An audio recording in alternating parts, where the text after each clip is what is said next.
Good evening. A very warm welcome to everyone.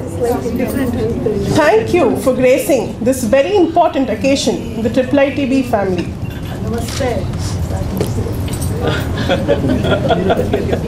Please go ahead. No problem. On behalf of the entire IIIT family, with much pleasure, respect and affection, I would like to wish Professor Prabhu many, many happy returns. Happy birthday, sir.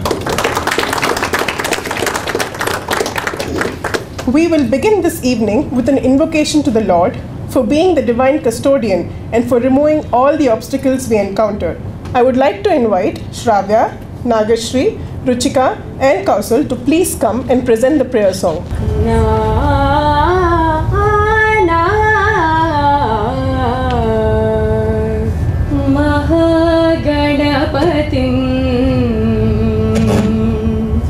Mahaganapatim manasa smarami Mahaganapatim manasa smarami Mahaganapatim manasa smarami Vasishta Vamadevadi Vandita Mahaganapatim manasa smarami Vasishta Vamadevadi Vandita Mahaganapatim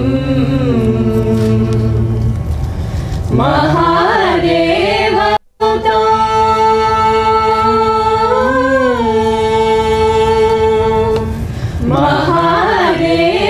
Sutam Guru Guhanutam Mahadeva Sutam Guru Guhanutam Marakoti Prakasham Shantam Marakoti Prakasham Shantam Mahakavya Natakadipriyam Mahakavya Natakadipriyam Mushikavahana Modaka Priyam Mahakavya Natakadipriyam Mushikavahana Modaka Priyam Mahakavya Natakadipriyam Mushikavahana Modaka Priyam Mahaganapatim manasa smarami Vasishta Vamadevadi Vandita Mahaganapatim.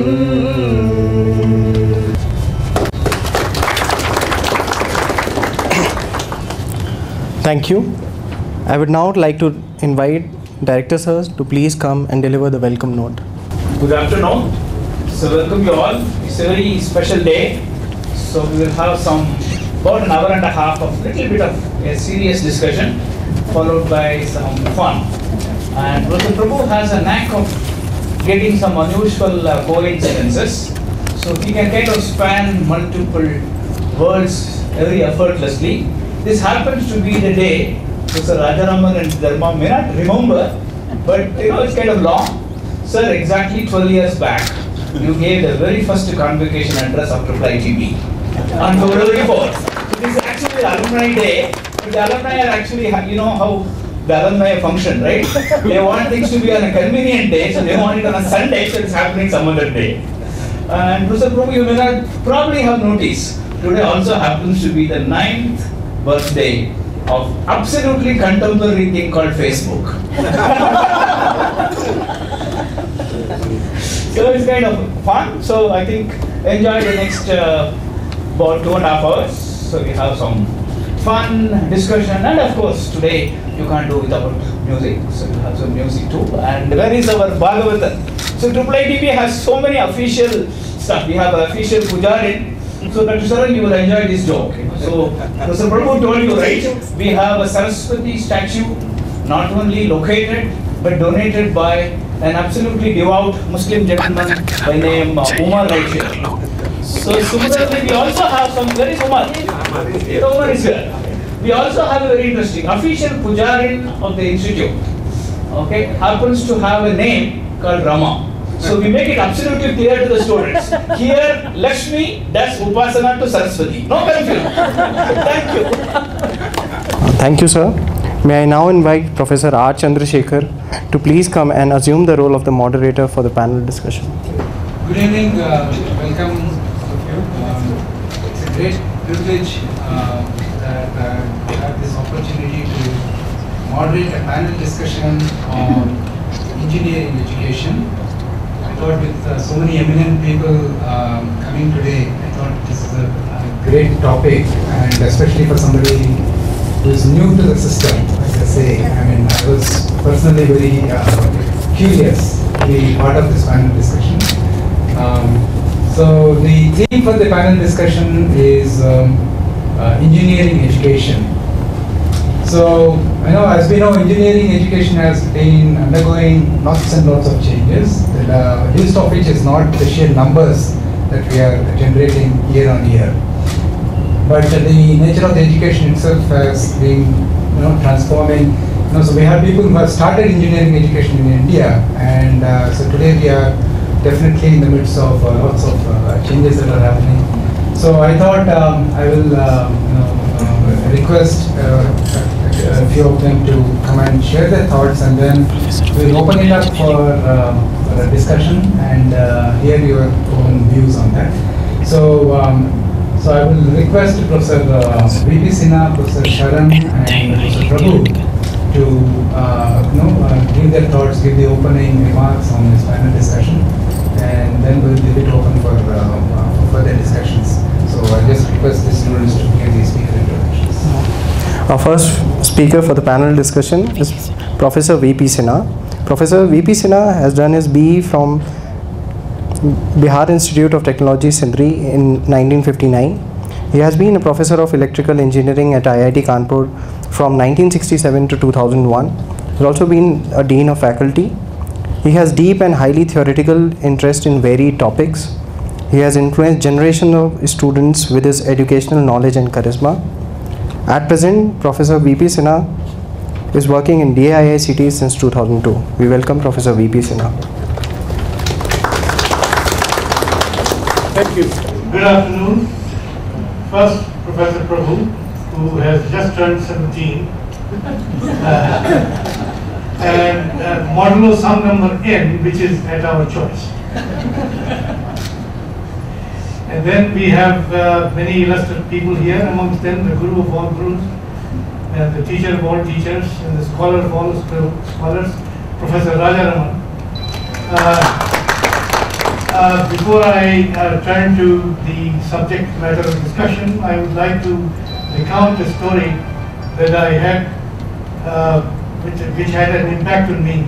I was once traveling from Patna to Kanpur in a sleeper compartment.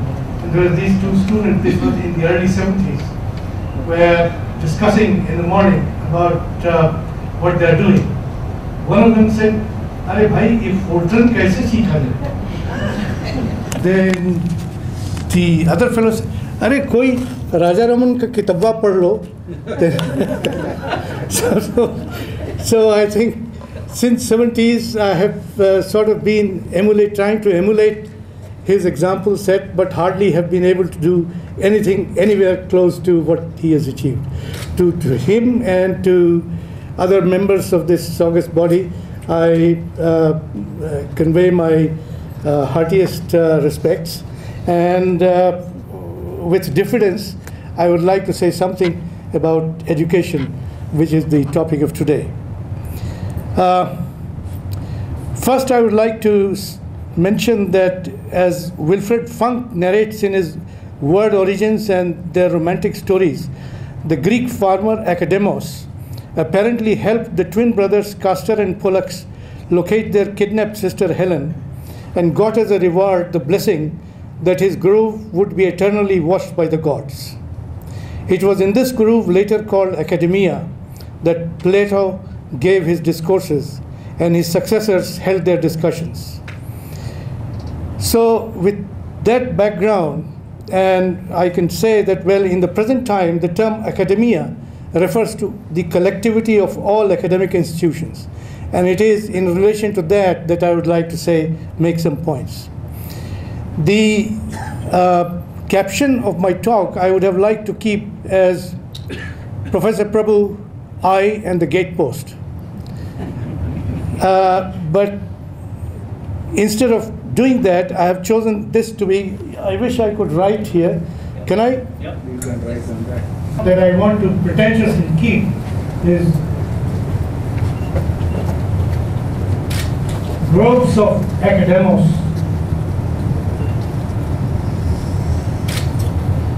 and system theory.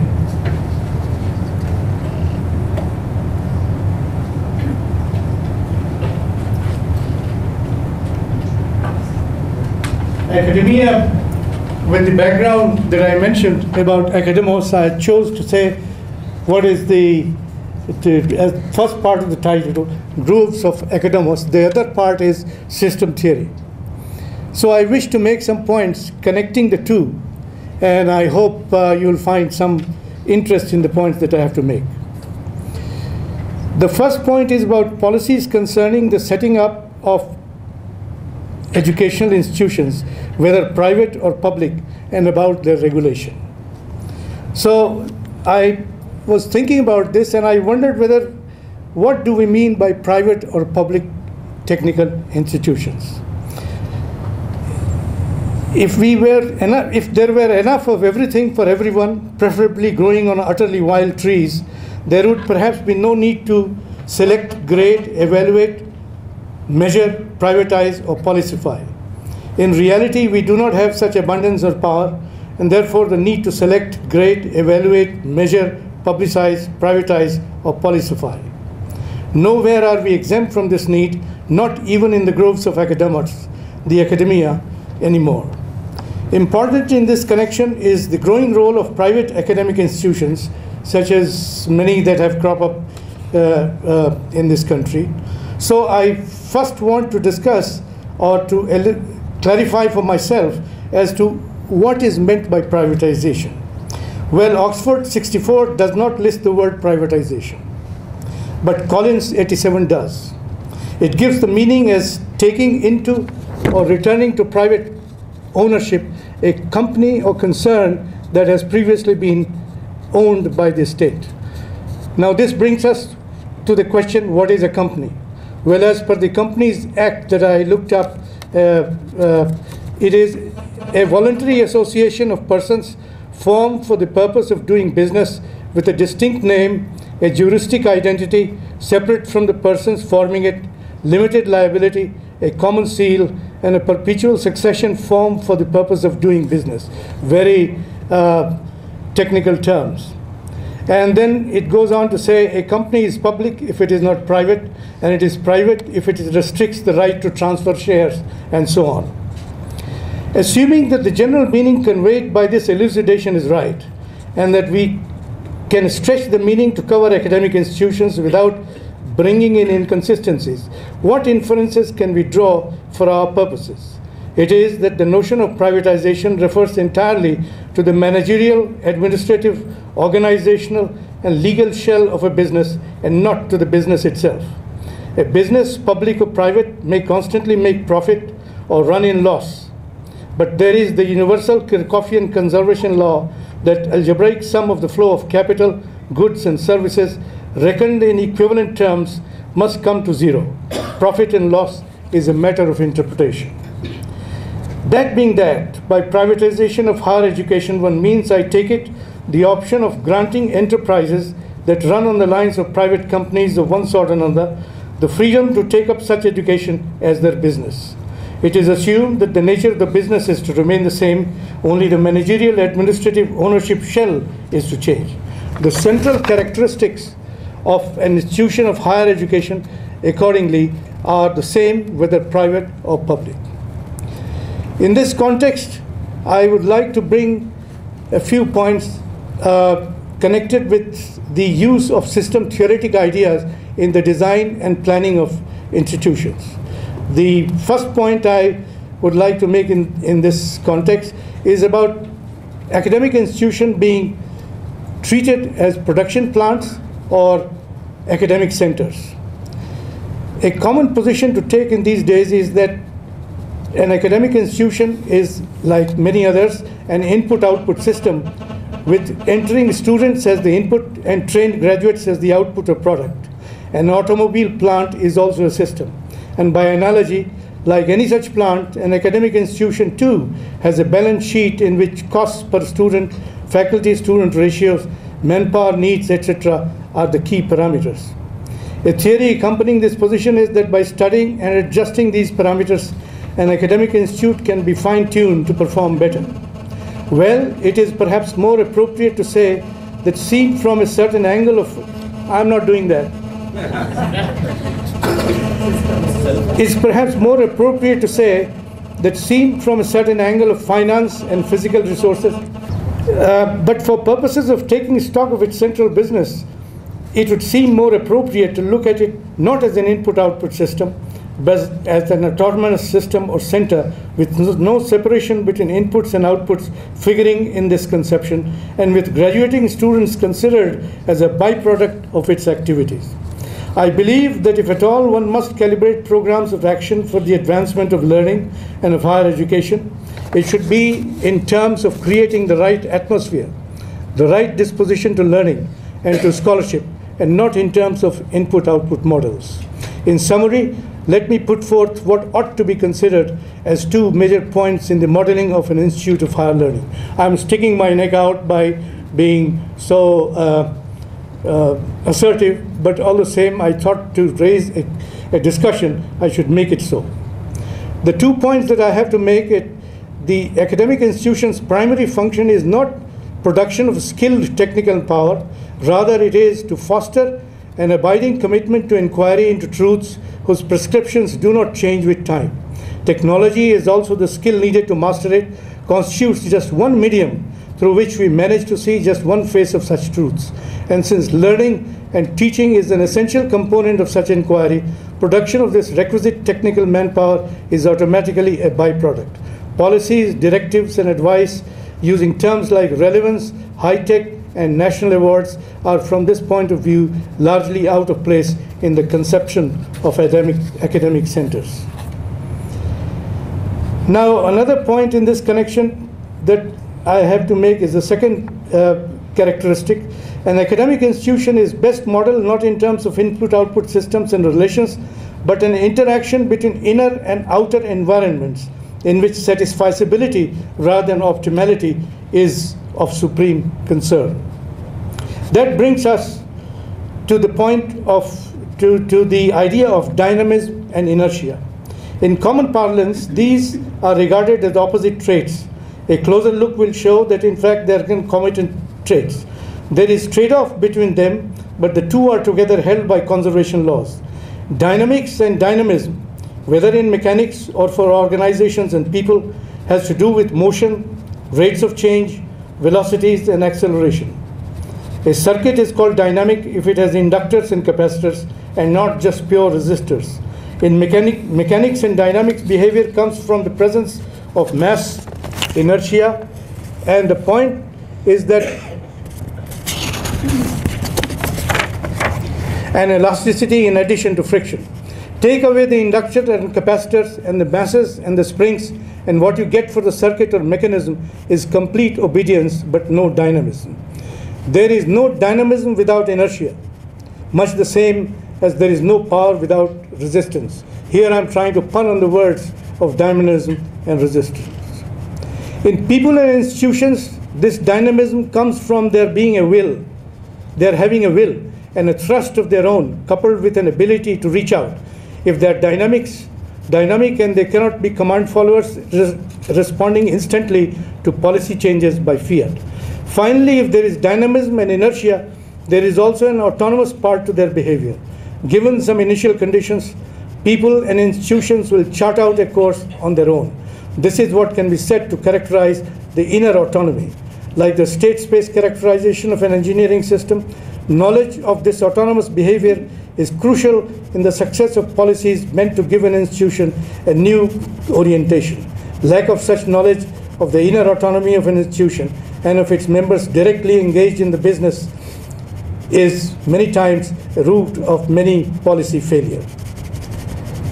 Such failure can often be attributed to the fact that our measurement and evaluation processes are flawed. There are people who think that everything can be measured: length, color, brightness, intelligence, creativity, whatever. And they are uncomfortable if a particular trait they can't measure, because if they can't measure, they can't apply uniform policies or have criteria for distributing funds. Be as it may, not all things not all their attributes, not all attributes of attributes are amenable to measurement in the classical sense of physics. The point is that measurement is assigning numbers for more abstractly symbols, such that certain relations among entities being measured can be reckoned in terms of properties of numbers. But numbers are super rich in problem in this respect, and so does education. Excellence has to do with what is unique to things, people, institutions, and that which is unique to something, if treated as a property defining a set, yields a set with just one member. Uniqueness can be felt, appreciated, desired, applauded, derided, but not measured in this classical sense of physics. One can attempt to create conditions and an atmosphere to nourish and nurture excellence and creativity, but one cannot devise a uniform policy based on proportionality laws and measurement scales to engineer excellence, and that is so by definition. What one can do, however, is to move to a coarser level of equivalence classes that consist of members, each unique in their own way, and then talk of scales of measurement for the classes. From measurement now, it is only a smaller step to the notion of feedback. Feedback is a magic device that seems to be very popular these days.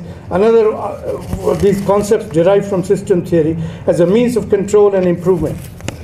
Put a feedback loop for monitoring and checking, and system performance will improve. The thesis is a tricky one. A necessary requirement for feedback to work in that is that feed-forward path can be described by a one-to-one or at most a many-to-one function. But in organizational matters, we have to deal with not just with such functions, but mostly with one-to-many maps corresponding to several potentially possible routes in the free feed-forward path. If a feedback loop is provided with one of these paths in mind, the system, when operational, may in fact begin to function through one of the dormant alternative forward paths, resulting in greater instability and not less. Further, in using feedback in engineering systems, it is assumed that the forward path characteristics remain the same before and after the feedback is introduced. In social and environmental or ecological systems, this assumption is hardly ever valid. Feedback is essentially a small signal concept, valid only for situations in which first-order approximations of component characteristics will do. Moreover, feedback is constrained by a trade-off between stability and sensitivity, between ruggedness and non-responsiveness. If it increases one, it concurrently reduces the other. So one has to be careful. A little more care and a thought in designing and modifying the original system is far more effective than any amount of feedback. Finally, I must mention the fallibility of ordinary logic. Usually we make a number of observations and then using rules of logic, make inferences from these. The logic is generally the same, no matter what the subject of observation. And along with some other rules and laws, the law of the excluded metal reigns supreme. But there is more and more evidence that at more complex microscopic and macroscopic levels, processes have a logic of their own, which has to be distilled and understood before one can make inference about them. To conclude the middle, or to exclude the middle or not to exclude the middle is so often the question. One needs to be careful again, particularly when making long-term plans based on short-term observations.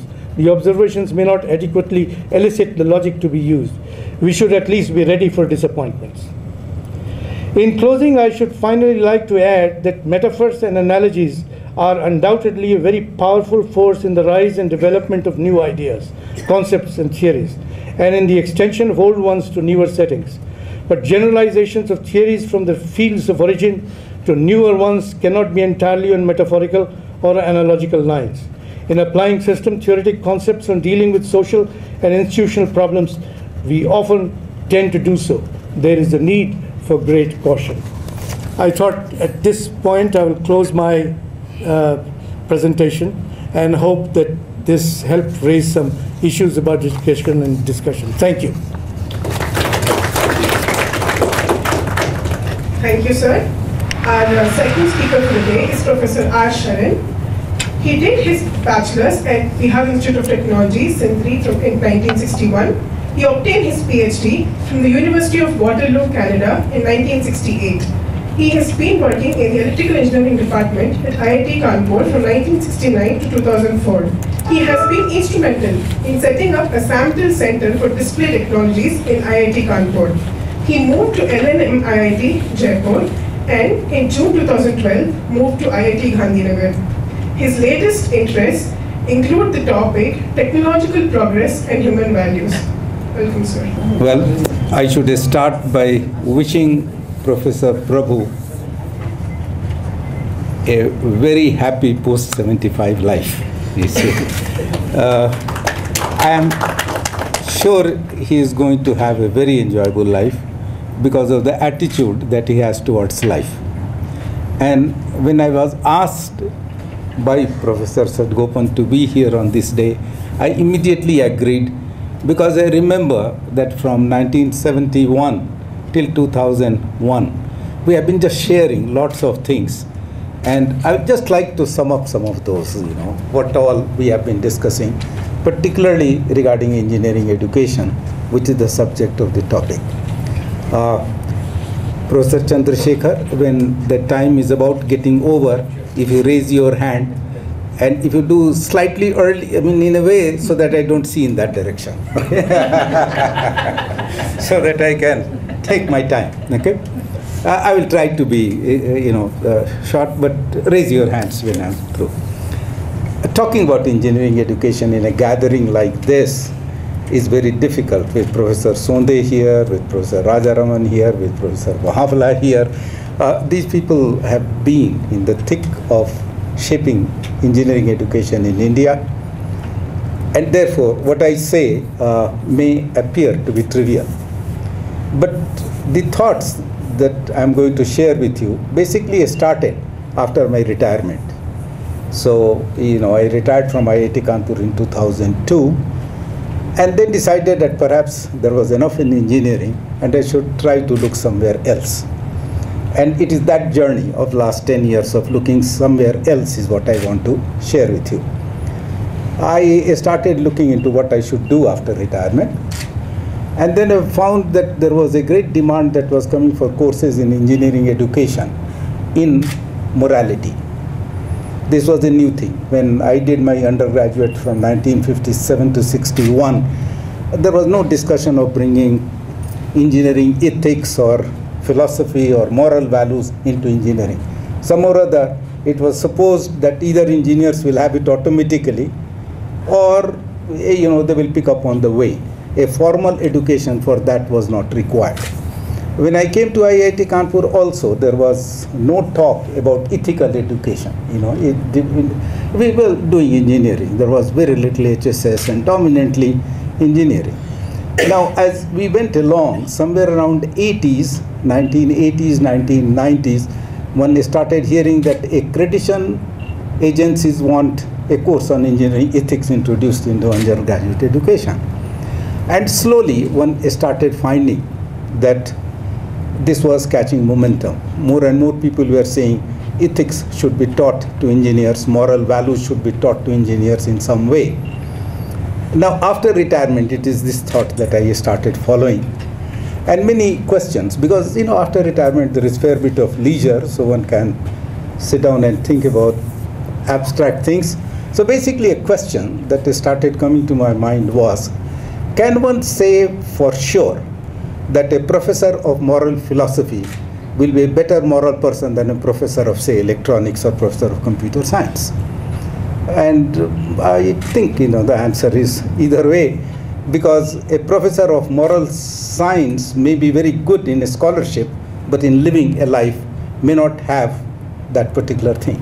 So what we are demanding, that when we give a course in engineering ethics to engineers, is it the scholarship of morality that we want them to have, or is it that a life as lived by the engineer is what we are considering? And it is this thing that started taking certain shapes.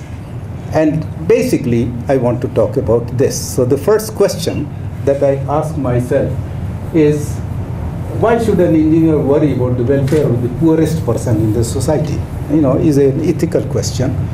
And this question is something that is very difficult to answer. You can immediately see that one can't engage very far with this particular question. Perhaps people talk more about the second part when they say one should follow the maxim of utilitarianism and work for the greatest good of the largest number. So when talks about the morality, this dilemma comes that when I'm talking about morality for engineers, is it that I'm talking that engineers should worry about the poorest person, or engineers should worry about the greatest good of the largest number? And very soon the thought would start coming that is the second one that we are following all the time. Even when we go to ethics, the Western ethics is based upon the principles of utilitarianism, which said we should work for the greatest good of the largest number. Now, one goes and starts reading a book by Mahatma Gandhi, Hind Swaraj, which he wrote in 1909 in just about 10 days, as the story goes. And there is extremely critical of the utilitarian philosophy. He is extremely critical of this particular philosophy, which appears to be the backbone of the Western concept of ethics, of capitalism. And it became a search as to why a very reasonable person like Mahatma Gandhi use a harsh language by saying that this is evil. You know, I mean, he has almost used the word evil. He says this is not civilization. So this dilemma is what pursued quite some time. Somewhere late 1908, he wrote Hind Swaraj. And somewhere towards the end in 1940, somebody asked him to sum up his life, and then he talked about that talisman, which is on the back of every book that school students carry, where he said, you close your eyes and think of the poorest person. If your action helps the poor person, empowers the poor person, then that's the right action. And now immediately the thought comes that there is a great conflict between following the talisman of Mahatma Gandhi and the utilitarian principles of this. So when one bases, first of all, should one talk about a moral education for the engineer? And if one talks about the moral education for the engineer, should it be based on the talisman or should it be based upon the utilitarianism? Is a question that we want to pursue. If we want to pursue this particular question, then the next question immediately comes that it must come from the part of a larger question. You see, there is a larger question, and that is why should a rich person help a poor person? If I can answer this question, then I will be in the position to answer the first question. And no matter how I think, I started finding that this question has no answer. You see, either you fall on religion and just accept as an authority that somebody has said that a rich person should help a poor person, and then, you know, it's not rational thinking, it's not reason-based thinking. Or the moment you get to the reason-based thinking, I don't think there is any particular way except for some very crude constructs as to why should a rich person help a poor person. So therefore no reason as to why an engineer should worry about the poorest person. So caught into this particular dilemma of engineering education. So what comes out that leave morality away from the education. The moment you get into, you will be caught into questions which you will not be in a position to answer, and there will be ensuing troubles. So we looked into as to, is it that not looking at engineering education, but going into education itself we can find an answer. And if we look into great writers who have been writing on education, a huge number of them, a very large number of them have been saying that education should increase goodness and decrease badness in human beings. You know, many general treatises and theses on education sort of basically say where we sort of understand what is goodness and what is badness by our common normal life. So now if that be the situation with education, then what do we do in engineering education to translate that particular feature? So today we see that engineering education basically is geared towards generation of wealth. That's what we work. You see, the general direction of engineering education is towards generation of wealth and towards acquisition of power, right? So now the question is, can I also bring something in engineering education? You know, I'm trying to escort those large questions and trying to bring it in a way that I can answer it in an educational system. So now it is cast into a way, can we help in a development of a just society? Because if we help in the development of a just society, automatically it will take care of the poorest person. I mean, that's what a just society will be. Now, a just society has a backing of 300 years of rational thinking tradition of the West. But that rational thinking tradition has not helped creating a just society. And this philosophical dilemma started becoming very visible in Europe after the Second World War. There have been write-ups and write-ups of philosophers, particularly philosophers like Alasdair MacIntyre, who came and wrote after Virtue, where he mentioned that, look, we had Kant, we had Mill, we had Hume, we had Locke, we had huge bit of philosophers. But at the end of it, what value system we have? We end up with World War II and the kind of all heinous things that are happening over here. So it is extremely important to go back to the basics of Western rational philosophy and look back at that. Now, that is just about 30, 40 years away.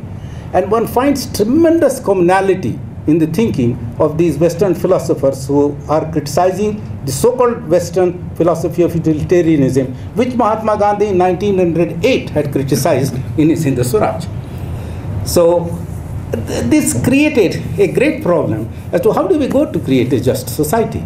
You see, limited way that Mahatma Gandhi is suggesting, in a rational way that the Western philosophy is suggesting.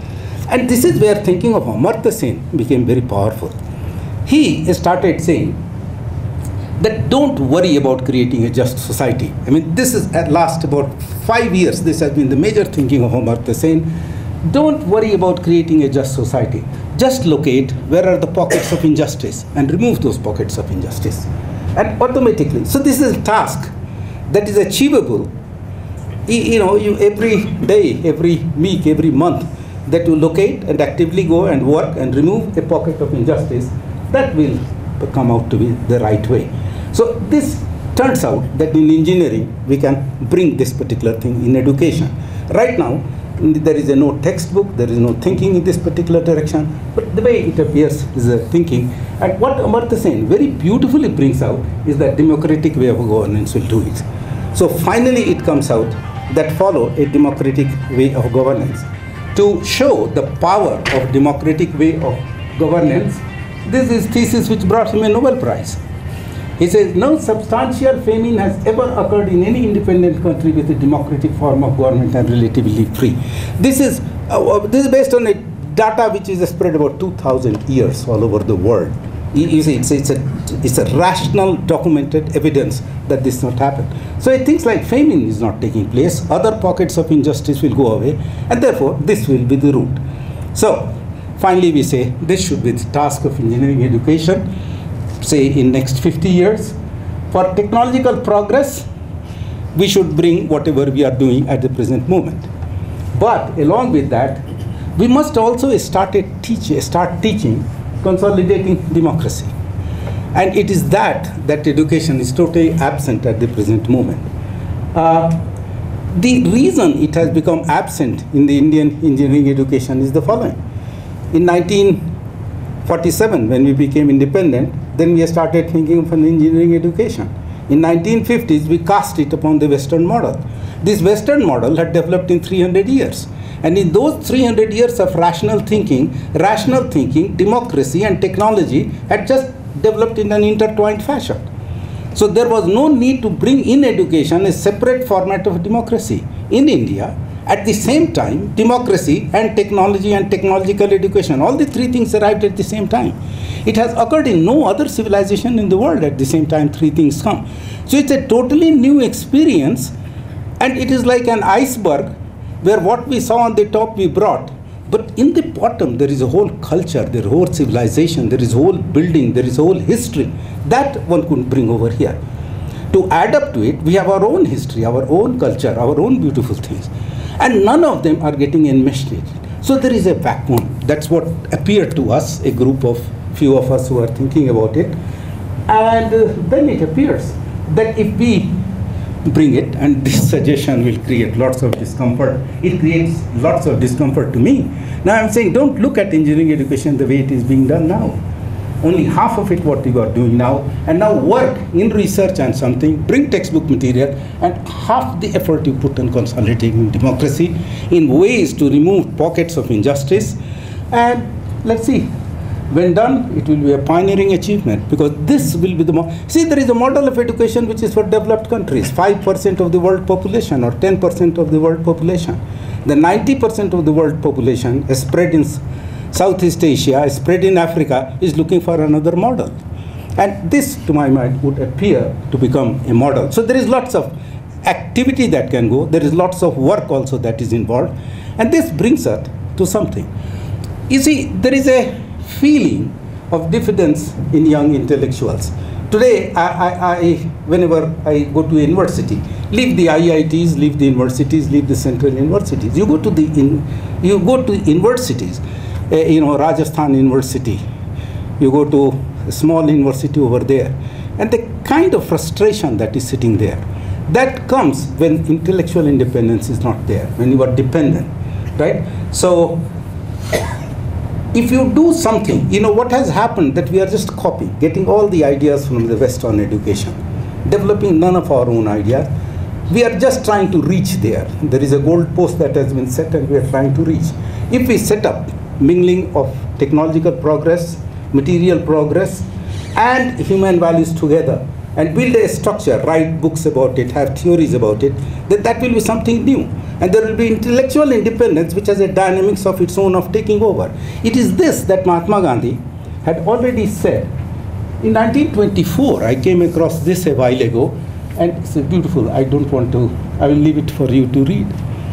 You see, he says, I want to write many new things. We want to do research. Similarly, he said, 1924, I want to read many new things, but they all must be written on the Indian slate. That's the requirement he had put at that time, at the time of independence. But what is beautiful is the second part. I would gladly borrow from the West when I can return the amount with decent interest. It's very difficult to put any other way. If we can return with decent interest. So last 50 years, we have borrowed huge bit of things from the West. We are thankful to them. In order to be in a position to return to them with decent interest, we will have to add something on our own. And that will be the beauty of adding morality to engineering ethics in a way that Amartya Sen is suggesting. Of course, the steps have to be worked out, the details have to be worked out.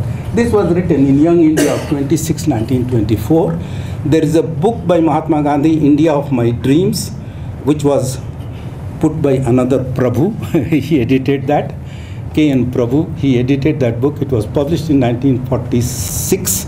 Mahatma Gandhi saw it and he said, it represents what I am saying. So it is the India of his dreams, and in the India of his dreams that is coming. So perhaps it is the vision of Gandhi and Amartya Sen, when merged with engineering education, will bring us to this.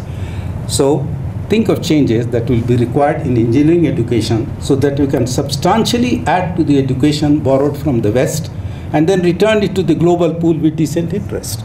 If we can do that next 50 years, perhaps we would have achieved quite a lot. So with this, I wish Prabhu a very happy person. How am I doing on time?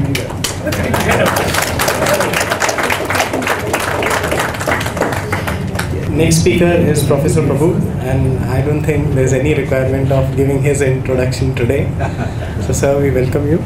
After Sinha and Sharan, it is difficult.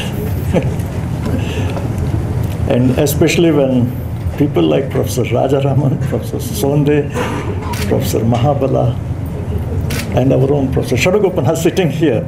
They're been teachers, outstanding researchers, intellectuals, and so on. They have looked at things, so it's difficult. Sharan has made it very difficult for engineers, really. When you think of it, engineering is making things happen, designing, putting things together, building systems, and efficiency, you talk about productivity, you talk about creating wealth and so on. Now, and you hear things like this, just 4% of US population creates the food for the whole of US, and maybe even other parts of the world. They say, great. What do the rest of the people do? Now when you kind of think about these issues, you come to the, Gandhiji talked about it as a matter of fact. He says, look, a few people do things very efficiently, and there is no need for other people to work. Now then, what do other people do? Now, there is a problem there. Right away, there is a problem. Now, if you extend this argument, and if you say that n number of things are required by humanity, and that's all produced by a small portion of the humanity, what do the rest of the people do? They cannot buy because they don't participate in this process of creation of wealth. It's only a few people, and they become aggressive, dictatorial, because they are the people who are making things happen. Now, there's a big problem. Gandhi said, no, don't do this. This blind chasing after efficiency, after scale, is ultimately going to lead to disaster. Make sure that every person has a decent opportunity of participating in life. And participating in life means that he must be able to do things for himself and to others. It's ultimately all cooperation. And this money thing, if a Martian were to see what is happening here, I hold a piece of paper, it's money, and I go to Sharan and say, hey, I have this piece of paper, you want it? I'll give it to you only if you do things to me. And he says, great, I want that piece of paper, he does things to me, goods, services, whatever. And then he feels very proud that he has that piece of paper. He goes to another person and so on. It's just this piece of paper moving. Nothing else is happening, really. We are all cooperating. Money was for that purpose. But unfortunately, the way things have happened, humanity has come to a stage when we are asking big questions. Have we been on the right track? What's it going to be another 50 years from now, another 100 years from now, and so on? And what stares you in the face is that you are going to have instability, you have to have you are going to face discontent on a large scale, and so on. And modern societies go through this phase of manic depressive, manic when you feel great, there's a mental disorder, and then you switch to despondency. Sometimes you look at things and say, great, we are doing all kinds of things, we are becoming rich and so on.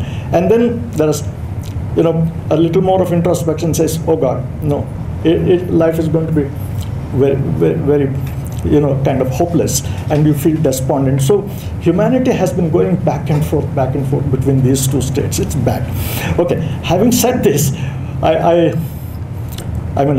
it's difficult. So with the people who have spent their whole life in education, to stand here and make comments on education, comments which are deep enough, so that not trivial statements and so on. But I thought that today I would kind of recount how things have happened in our country and maybe in other parts of the world. I was 9 years old when India got independence. There was abysmal poverty, incredible poverty. It was the aftermath of the Second World War. In any case, this was a country with a huge population. It had even gone through famines like the Bihar famine, man-made famine, and so on. So everything in short supply. We became independent. And then the country was torn asunder because of partition problems and so on. Now you have to plan and do something about the situation. What was your problem? The caricature of an Indian was, a rickety man with just skin and bones with a begging bowl going around the world asking for food. And look where we have reached now. That's a different issue, but this was the situation at that time. So people at that time, Nehruvian, if you like, it has fallen into kind of disrepute, but people at that time said, look, we have to do something about the situation. What is it that we have to do? Agriculture. We have to do something for agriculture. It's crucial for our survival. Because if you don't have food, forget about distribution. First you have to have food, and then you think about distributing it in a just way. food production. How do we go about it?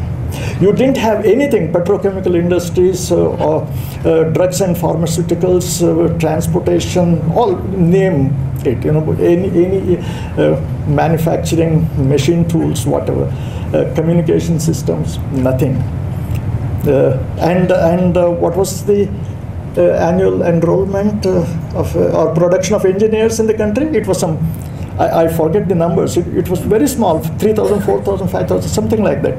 Today it is 12 lakhs, but that was the situation at that time, and these people had to do something. So what did they do? So they said, we have to have these mega projects, whether it's Bhatranangal or the other river valley projects in Bihar and that area, and various of the power plants, and so they had to do these things. They had to, it was, and in a very short time. And then agriculture, so you have to distribute the water. What do you do? Civil engineering structures on a grand scale, building infrastructure. So they went in that direction, because without that you cannot survive. Survival was the question. And how did they do it? Very interesting. Firstly, of course, building things, you have to get money, resources, and so on, maybe foreign help, whatever. We had to do it. We had no choice. On the other side, they said, well, we have to have manpower. We belong to that generation. The education planners, they said we have to have IITs, we have to have regional engineering colleges, and there were several good engineering colleges. They said, give them money, let them develop that, let them become, and so on. So this is how it started, really, all on the right track. And then what was the engineering education like? They said, this engineering education is for a purpose. You want people to do all these mega civil engineering works. You want them to build dams. You want them to build, huge structures and so on. Whatever the know-how at that point in time, it was perhaps, when you look back, you may say, hey, they didn't use matrix theory. They didn't use computers. But they had to do it. They had no choice. The slide rule was about the only thing they had, but they had to do things. And engineering education was for that purpose. There's no waiting. You had to produce people, and they had to do things. This is how it happened. So engineering education was kind of know-how oriented. How do you do things? How do you build an arch? How do you build a dam? How do you build earthen dam or masonry dam or this? How do you do this? How do you do it? This was, how do you do surveying? How do you record things? How do you, design and actually building your designs, getting them, translating them into actual physical things. So whatever the area, so this is how it started. Now then, look at what was happening in the West. Those years were the years of Cold War. There was this big thing between USSR, erstwhile USSR, and United States, or whole Western United States. It was capitalism versus communism, and the intense, as a matter of fact, this was the thing. And then the Sputnik happened. The Russians launched their satellite, and then the Americans were shaken. They said, how can that happen? It is showing that communism is better than capitalism, Sputnik. So we should do something about it. A lot of articles about this at that time, if you remember, Saturday Evening Post, very interesting magazine, intellectual discussions. And then he said, what does an 18-year boy do in the United States? He plays basketball, he plays baseball, and nothing else matters to him. These are the only two things. And what does a Russian boy at that age? He plays chess. It's an intellectual game. And then this and that. And so they said, we should do something about education. We said, our education is not okay. Our education, because our education is archaic. Engineering education is archaic. It's old. It is not up to the mark. And then they kind of looked at what was happening in the United States and said, hey, mathematics, very, very important. These Russian fellows, chess playing fellows, You know, mathematics is so important for them, and they train these people. You have all these Olympiads and so on. Our kids are now. So bring mathematics in, bring theory in, bring this in. You know, so they appointed a commission, ASE, American Society for Engineering Education. They appointed a committee, 1952. So that committee was 1952 to 55, 3 years. 55, the report came. And that was the report that IIT Kanpur followed. Very interesting. So that committee said, look, we have to change engineering education completely. I mean, you know what they said? I have put down some figures here. I'll just read them to you. By the way, you know, I talked about agriculture, India, agriculture, and you know, the Green Revolution is one of those you know, incredible things that happened. Never ever before has such a thing happened. You know, the people who were at the helm of Swaminathan, and their hats off to those people. And very interesting. They said education is terribly important. Agricultural universities. I was, you know, at that point, you know, what should I do? You know, what, you know, and only agriculture is not something decent people do. You know, they're done with villagers, and this was kind of feeling. So agricultural universities, nobody used to go. Remember, it was, I mean, in the beginning, you know, and it's, you know, so agricultural, a network of agricultural universities. Not just that. They said we must tell our farmers about modern things, scientific things, about, and so you had all kinds of programs for doing this. If you look back and analyze, hats off to those people. Every day, evening, on the radio, because radio was the main medium of mass communication, on the radio you had programs where, you know, some Dr. Saab will come and this farmer asks a question, I have this kind of, he says, yeah, you know, you have to send your soil for testing, you know, we will do that and tell you, and the next day he tells. And then he says how nutrition in the soil depletes and so on. And these people would integrate this modern thing. You know, they were kind of talking at the same level. It's not that the scientists are sitting on a pedestal and talking down. No, it was like at the same level, talking, exchanging, and the farmer would translate whatever these modern insights into his own, you know, he has a base of knowledge, you know, which has been handed down from ages. He would integrate. And so same thing for poultry farming, for all kinds of this happened. And ultimately, the sum total of all these things over the period of years was the Green Revolution. And India became a food exporting country. And Amartya Sen, you quoted Amartya Sen in his book, The Argumentative India. He says, look, you know, look what has happened. We said we must have this amount of buffer food grains just for food security. What has happened is the farmers' lobby, the rich farmers who own big tracts of land, they have hijacked this. Whether you need to store food grains or not, even if you have enough food grains, they force the government to buy at that minimum price of whatever. And you have the problem now of storage of 3 times what you need, 3 times what you need. And you don't have place to store, so it is, these grains in the open, they rot. And so these are problems, you know, societal problems, political, and so this is a different issue. But then the impact of agricultural universities and so on. In 2005, I attended this Thomson Scientific. This is the scientometry. They analyze research papers, research output from all over the world. And if you ask, for example, and maintain huge databases and do huge analytics, and if you ask them, for example, how is IIIT doing in a particular area during this period, and how does it compare with what other places are doing, it will just give you the answer. You know.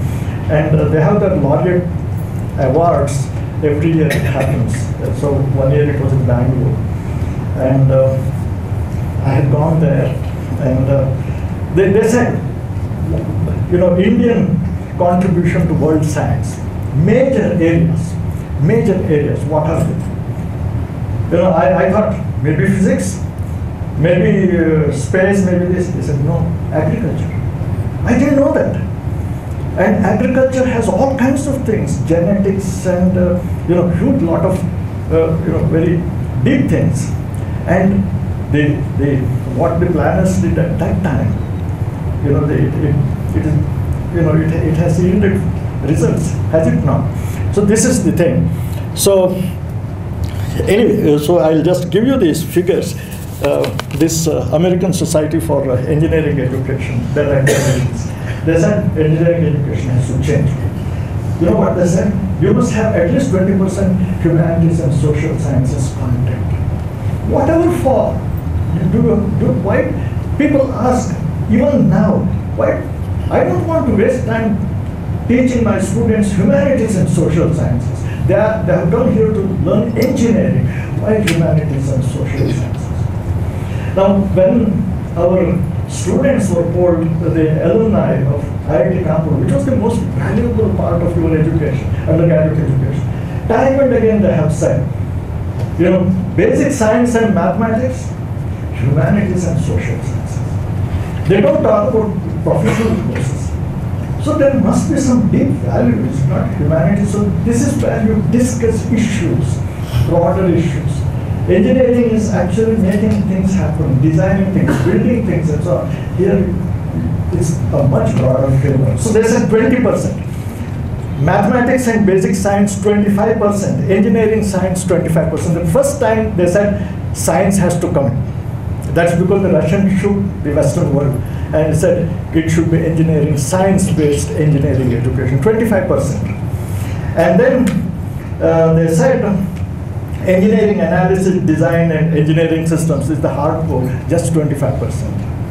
And then you must have electives in addition, about 10%. All kinds of things, basic science, engineering science, maybe research, thesis, maybe this, maybe that, all that put together, 10%. This would be a good. And then, after a few years, 1958, they came up with, they appointed a subcommittee. It came up with actually recommendations for engineering science courses. So they identified 1, 2, 3, 4, 5, 6 engineering science courses. Mechanics of solids, fluid mechanics, thermodynamics, transfer and rate mechanisms, electrical theory, and nature and properties of materials. They said this would be good.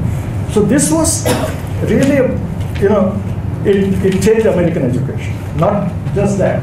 It was Kanpur the first time when it was adopted. We had a huge HSS component in those days, if you remember, and our students felt that was the most valuable part of the program. And that is where the issues that Dr. Sharan has raised should be discussed, can be discussed, So whatever.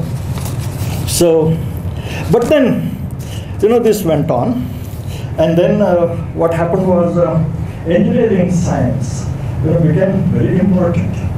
And when people did research work, it had to be engineering science research. If you just design something and build, it was no good as research work. It had to be kind of new. So, you define what constitutes, what thing, what is research.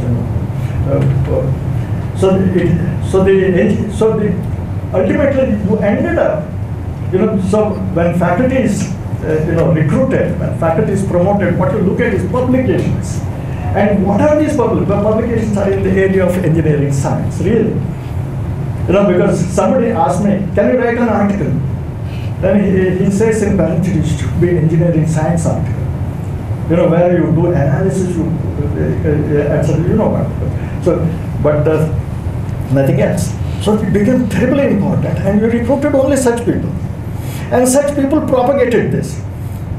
With the result that I think it was in 1987, Technology Review of MIT, there was a very interesting article by Kerr and Pipes, two guys. And so they bemoan, why we need hands-on engineering. They suddenly realized that the graduating students lacked engineering skills altogether. They were very good with equations, but ability to design, synthesize, build, that thing was just disappeared. And that article says, look, if you want to do a simple design, mechanical something or the other, I have to go across to Germany. That's the state of affairs. So they said, bring hands-on engineering into engineering education again and so on. So anyway, this is a big area. There have been so many reviews, so many scholarly books written about this, and there have been many experiments on what engineering education should be.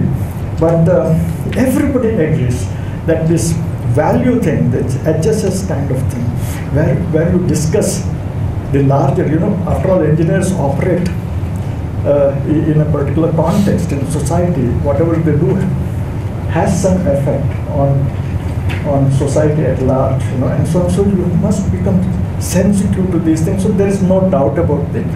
So everybody agrees with that. What's the problem now?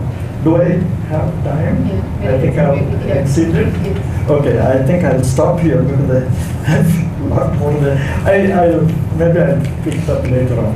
I'll stop here. So our problem is the knowledge explosion, the rapidity with which things are happening. Rapidity which I had, if you remember, IIT-Bangalore had once made a study of developments in pure sciences, applied sciences, then people designing, machinery, various products based on these insights, and then in industry developing, and then to supply the needs of the industry, education developing. And I wanted to see in the electrical area, right from the beginning, how it has happened and what is happening now kind of thing. I got some very, very interesting results. I started from Coulomb and came down to Faraday, and then Faraday to Maxwell, and then later on, in the power area, communication. The rapidity with which things are happening is mind-boggling. Within 10 years, something for which a Nobel Prize was given, let's say transistors, 1951. Within 10 years, it's an undergraduate textbooks. Same with integrated circuits. Same with microprocessors. Same with the DSPs. Laser diode, which enabled fiber optic communication. 1970, 1980, the first fiber optic cable was already in operation. Look at things now. We behave as if the computer networks have been there for a very, very long time. They are all very recent and have a tremendous impact on how we do education. So coping has become very difficult. I think I just one couple of minutes and I'll totally wind up. So, I think I must make a statement about this. Because you keep thinking, and then you say what is, I said that there's a feeling of mild despondency. I talked about this manic depressive character of modern, if you talk about the collective psyche of humanity and so on. So, problems, new problems, deep problems, problems with which actually if you are a kind of person who thinks deeply, there's scary problems. I mean, there is environmental pollution and degradation. What will things be like another 50 years from now? Big question mark. Water, food, shelter, big question marks. Energy, big question marks. Sustainable development, big question mark. Proliferation of mass destruction capability. What is it going to do? I don't know. Social stability, we don't know. Harmonious living, we don't know. Equality, justice, we don't know. What are we doing? Now this is the despondency. So the thing is, mankind will need all its energy, all its knowledge and ingenuity for finding solutions. Hope, courage, wisdom, faith, cooperative spirit, sustained effort are necessary ingredients for a solution.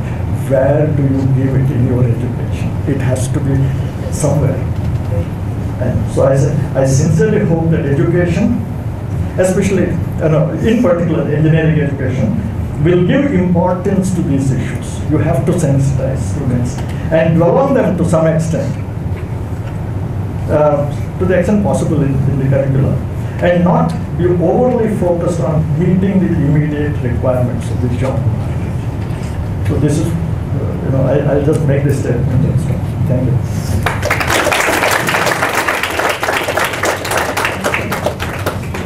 Good evening. My name is Meenakshi. I'm one of the faculty members in the institute. There's a small change in plan. Professor Chandrasekhar had to leave, so I will take over instead of Professor Chandrasekhar for the rest of the panel discussion session.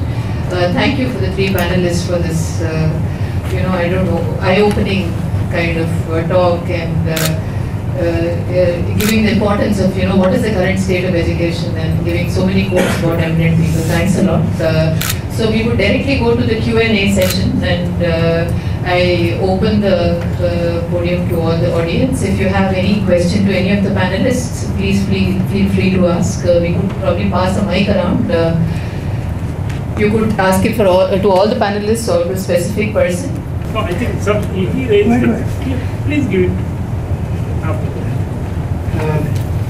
With the coming of all these e-classrooms on the internet, with almost every course being given free and anybody can listen to it. And there are courses where hundreds of thousands of students listen and some of the best people teach it. What is the relevance of teachers here within colleges? What way do you think it's going to affect the general education? Another comment, of course, that when we had a 5-year BTech curriculum, there was a reasonable amount of humanities and social science. And I, for one, felt very strongly that there should be breadth in the education of engineers. And the first casualty, when we reduced the number of years from 5 to 4, was humanities. In fact, because generally the engineering faculty was not fully convinced that this breadth was necessary. Now, when this truncated curriculum, should we really go back to really looking at this 20% HSS, which of course, which will be definitely at the expense of some of the courses, and what, at the end of the day, what is really important the student gets out. In education, the main problem is formation of communities of learners. It is central because research has shown that we really learn things in a social context, and the context that is normally provided is the context of a classroom, and you are with other people who are also studying the same thing, and that does things. So I think this question was about online, the scaling up, the various. Especially. So where does it stand? Along with that, social networks come. The social networks. Along with the same, students attending the class form a network. They form. And so this kind of gives the equivalent of a classroom.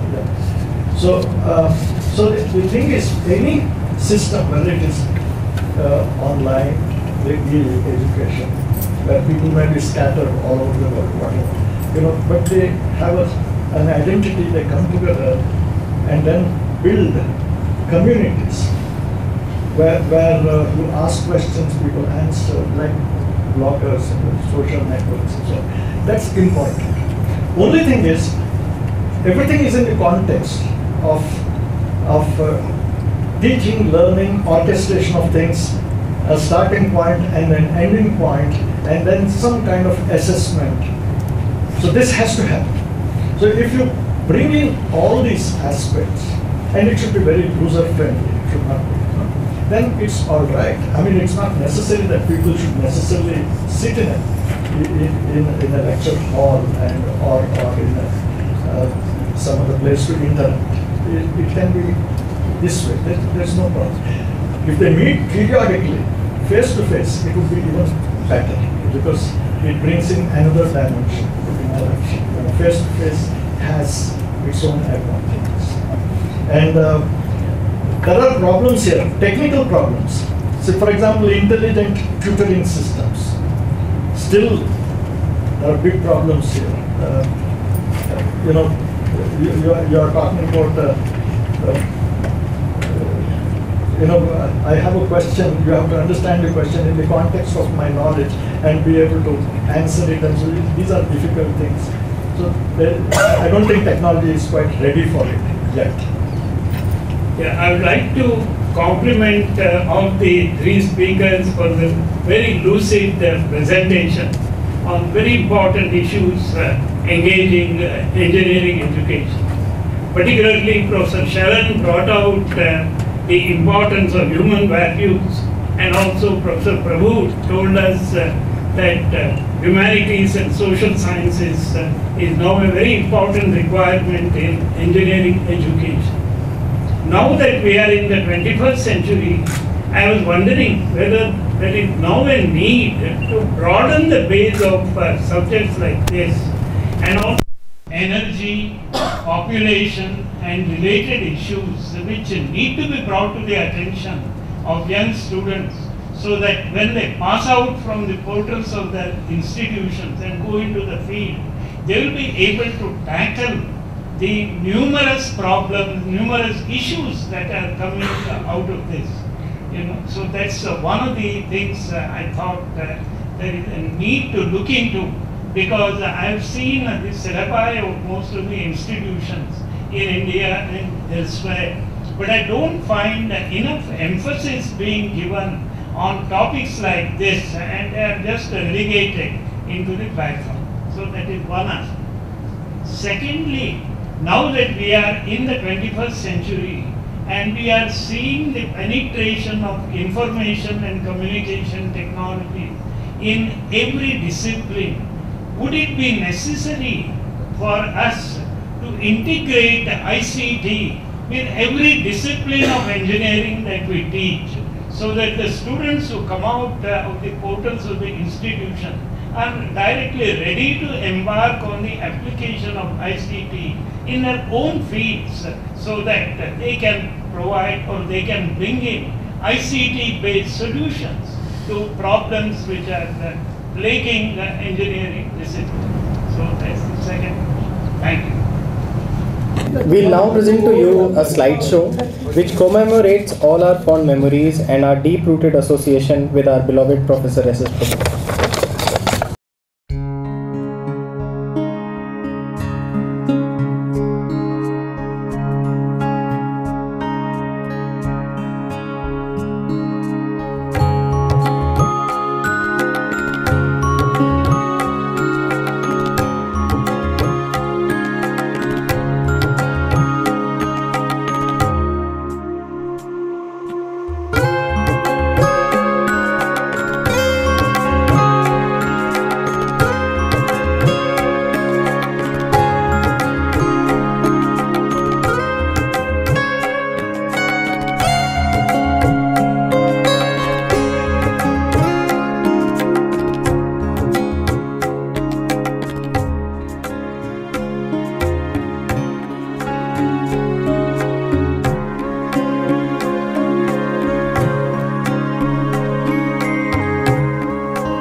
now like to invite Director Sir to take over the session for the next 2 minutes.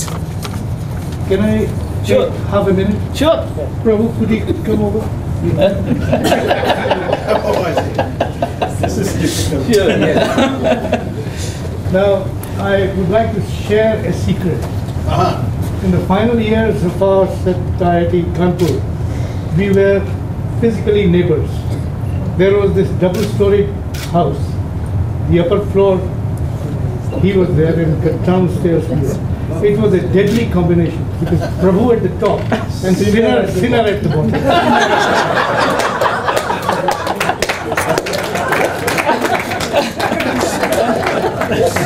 So I want Meenakshi to hand it over.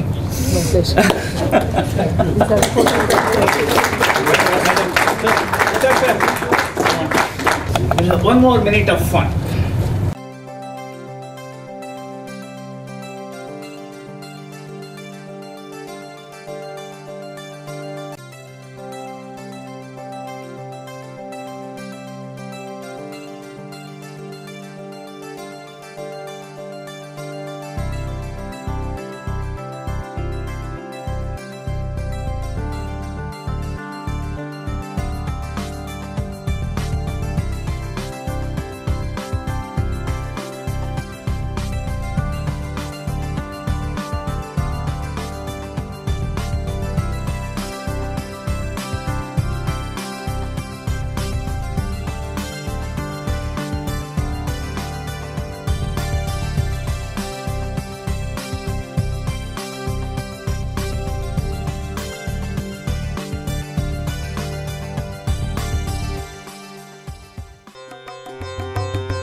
Atul, are you around? Come, Atul, come. Okay. So Atul is our alum. We are incubating his company called Collabia. So this was Atul's creation. A day at IIIT with Professor SSP. That's okay. Thank you. The music is his, not downloaded music. Thumbs up from Avitash. Avitash is there. He's also IIIT. Yes. Okay. So thank you. So we just need to spend about next 10-15 minutes. Okay. So the idea is very simple, that we just get a couple of you to kind of share some interesting experiences. But I thought let me kind of start with IIIT-B. You know, like a lot of times we use the term coincidence, incidental. And you know, I have another person like me, you know, a person teaching operations research in a business school, happens to be Jim Orlin at MIT Sloan School. And he keeps saying, Shatagopan, it is not coincidence, it is providential intervention. Okay? So like that, there are many providential interventions in the institute. Mr. Narayanmurthy becoming the chairman, and in fact our moving to this campus, and Narayanmurthy always the first meeting after he becoming chairman, he said that, look, Shatagopan, you are in the wrong place, because you know, in some sense software and South go together in this country. It is also true in Bangalore. So he said, you should be in electronic city. And we looked all over, just couldn't find a place. But suddenly one day, out of absolute, out from the heavens, we come to this. And the third coincidence was Professor Prabhu kind of coming on board. And interesting stuff is, he literally kind of pulled us from ITPL to Electronic City. He comes to Anantnagar in January 2003, and March 2003 we come here, and thanks to Umar, August 18, 2003, it starts functioning here. Okay. So I thought that I should probably mention 3 key things. These are the footprints in the annals of IIITB history that are kind of left behind thanks to Professor Prabhu. Okay. So the first and foremost, in 2003, what happened? It doesn't seem to go back. Okay. Okay. So from 2003, we started this. Okay. Presenter. Okay. Okay. So anyways, okay. So he kind of laid the structure for the faculty and staff selection, assessment, recruitment, and compensation. And come 2005, we became a deemed university. He gave us the help to kind of put the structure for the Senate, the structure and processes. And 2011, he started something called Prabhu Committee. Out of that came something called IM-Tech. I think that speaks it all, and I don't want to say anything more. Okay, so give him a big hand. So before I kind of open it to others, okay, I was kind of requesting Professor P.R.K. Rao, and initially we thought that we will physically invite him, and then several people said, you know, he's kind of avoiding travel, don't kind of unduly bug him. So then I called him and said that, look, you know, we will kind of make the telephone line so that he can speak in. But in his inimitable style, this is what PRK says. It may be more appropriate than to speak over the phone to have the following message read out. Let me read the message. Quote, thanks again, Professor Shadagopan, for wanting this telephone-shy communication engineer to say a few words that cannot but fail to convey the sense. PRK at work, right? On this joyous occasion, I, as a senior member, welcome Professor Prabhu to the club of 75 plus, and wish him health, happiness, and the hope that mentoring the young is still a worthwhile pursuit in the metaphor called India, more realistically represented by the ongoing wonder called Kumbh Mela, where the old and the young jostle for the space that extends from the Himalayas to Kanyakumari. Let me also take this opportunity to thank him for gently enabling me in the many years of my association with him to see the distinction and recognize the hard to acquire wisdom involved in choosing between the virtue of prudence and the virtue of calling a spade a spade. Regards, PRK. Okay, so I think with this I'll kind of, okay, Jatin, you take over, okay, or Meenakshi is there? Okay, one of you, okay, please, okay. So, okay, idea is something like this, you know, many of you had said that you would like to kind of get a couple of minutes to kind of express your association with Professor Prabhu. And what we thought was that we would initially request people outside of IIITB, and then we will have a couple of people from IIITB.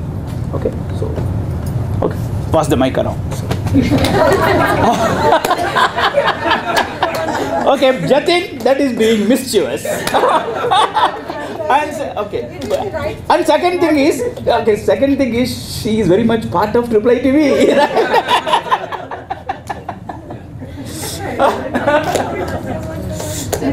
Okay, I think, okay, so it doesn't matter. Well, wish you a very pleasant and I'm sure a very productive life, 75 plus. You have been a guiding light for us. And yes, since your office was and will remain next to mine, I will always regard you as an elder, as a guru who I can go to whenever I had innumerable dharma sankatas. so I have to say Gurave Namaha and thank you very much, sir. Thank you, Prasanna. Of course, it is very difficult to talk about a few incidents about Professor Prabhu because I have so many things, so many experiences to talk about. But definitely one or two things which had really struck us, particularly when we were in the HSS department of IIT-Bangalore. First thing was that we were organizing a program with the students, and we were running short of, in the music program, we were running short of some accompanist to accompany the program at that time. And I did not know that Dr. Prabhu plays tabla so well. See? And lo and behold, some students were there, but they were not able to accompany properly the singer. And suddenly from the audience side, Professor Prabhu got up and he asked, "Kya tha job?" And since then, of course, he is so well known as tabla player at IIT-Bangalore. Thank you. I met Professor Prabhu when he was 17. I was about roughly the same age, 1957. Sir, you could speak into the mic, sir. Yeah, thank you. In a government engineering college called the UVC. So 57 years ago I met him. The first impression I had was that he was a wise guy. The wisdom was visible in those days. And though I have been out of touch with him from 1960 to almost 5 years ago, I have kept track of his accomplishments, not only in IIT Kanpur and this place. And I must say that he has made a major contribution to the engineering society of this country. And I wish him a great past 75. Thank you, sir. I'll put Prabhu's I'm associated with Professor Prabhu probably for past 8 years. Associated since every day I meet him, at least he has to pass through me before he goes to his room. And he has to give me coffee or tea. Chanda. Yeah. Chanda. But he's, I had the nice fortune of chatting with him, interacting with him, and taking his guidance almost on a daily basis. So I'll just say that happy birthday to you, 75th birthday, and I'm sure you will wish me happy birthday when I'm 75. That's a good one.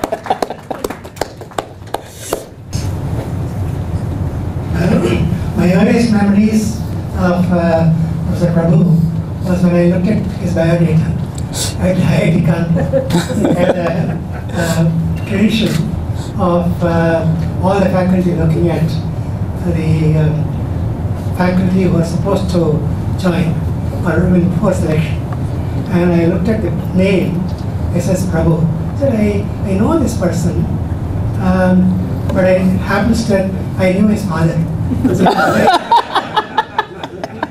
He was also SS Prabhu, and he has the Institute of Science. So of course I didn't know that they were related at that time. But when I looked at him, I knew immediately. He was his father's son. And now of course he looks more like it because Mr. Prabhu also was completely bald. In fact, he became bald quite early in his life. And also one more great relief I had was I had ordered an analog computer, 100 volts donor analog computer, a tube type. And I was feeling a little stupid because tubes are being replaced by transistors. And Prabhu came to my rescue. He said, I'll use that in a servo lab because it had 100 volts amplitude, maximum amplitude, and about 10 watts of power could be gotten out of that. So his office is right opposite mine, and I was very happy to see that the Donner analog computers were being used by him to drive servo mechanisms and so on. And later on, of course, I saw him at IIIT in Trivandrum, and he was doing what he's best at, writing rules. So, excellent set of rules for IIIT Trivandrum, and he followed that same thing when he came here. And when Professor Prabhu writes a set of rules, you can't find anything wrong with it. And all the best, and I expect to see you many years from now. Thank you. That it was Professor Rajaraman who appointed me in the electrical engineering department of IIT-Bangalore. He signed the paper.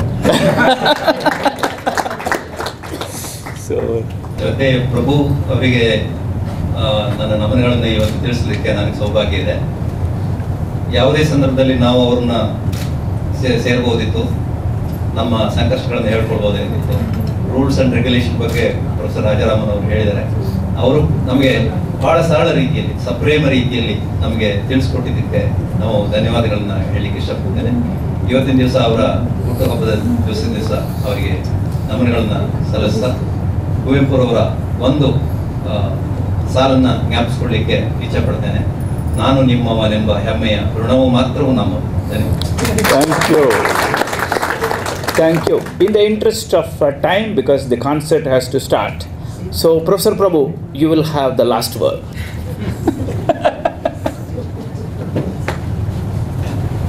What can I say? I'm really truly overwhelmed, and I didn't really. I mean, a lot of credit I got for things that I really didn't do. It's the people here who have done all these things and have built the place up, and it has been a pleasure to interact with them. That's all. I didn't do much. So the credit really goes to my colleagues here, the faculty members. We have a bunch of really very bright and committed people, and I have worked with them on various committees. You said IIM-Tech Prabhu committee. It's actually those young people who have done it all, not me. But anyway, I'm truly overwhelmed. What can I say? I'm at a loss for words. Professor Shadagopan, you have brought me here, nurtured, looked after me, and this occasion is overwhelming. Thank you very much, and my best wishes to IIIT-B. Madam. Okay, just 1 minute, madam. Yeah, please.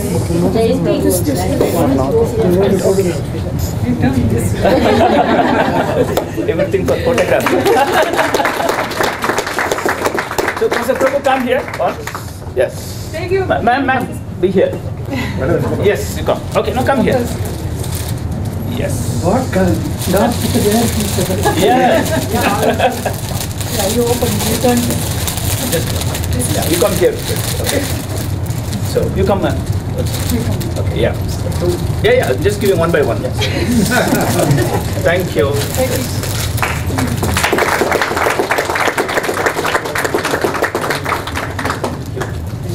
Professor Prabhu, this is something from JK. Oh, I just wanted this to be handed over.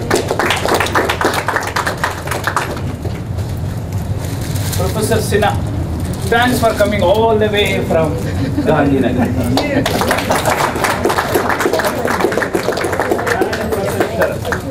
Oh, thank you.